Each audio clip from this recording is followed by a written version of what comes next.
ഈ കാണുന്ന തെരണ്ടിനെ കണ്ട നമ്മുടെ വലയിനകത്ത് വന്നാണ്. ഇതിന്റെ പേരെന്താണെന്നുള്ളത് എനിക്ക് എത്ര തപ്പിയിട്ടും കിട്ടിയില്ല കേട്ടാ. നിങ്ങൾക്ക് അറിയാവുന്നുണ്ടെങ്കിൽ ഒന്ന് കമന്റ് ചെയ്യാനായിട്ട് മറക്കരുത്.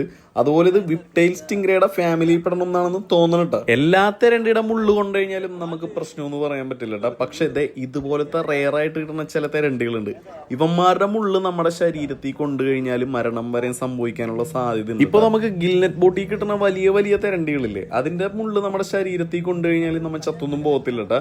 ചെറിയൊരു കട്ടഴപ്പുണ്ടാവുള്ളൂ. പക്ഷേ ഇങ്ങനത്തെയൊക്കെ തെരണ്ടിയുടെ കാര്യം നമുക്ക് ഉറപ്പ് പറയാൻ പറ്റില്ല. അതെന്ന് പറഞ്ഞു കഴിഞ്ഞാൽ ഒരുപാട് പോയിസണസ് ആണ് അതിന്റെ മുള്ളെന്ന് പറഞ്ഞു കഴിഞ്ഞാൽ. അത് മാത്രമല്ല, ഇതിന് എടുത്ത് നമ്മൾ കടലിലേക്ക് എറിയുമ്പോഴും വളരെ സൂക്ഷ്മതയോടെ മാത്രം എടുത്ത് കളയോട്ടെ. അതേ കണ്ട, അത് കുത്താനായിട്ട് ഇങ്ങനെ നോക്കണണ്ട, അതിന്റെ വാലിങ്ങനെ മടക്കി മടക്കി.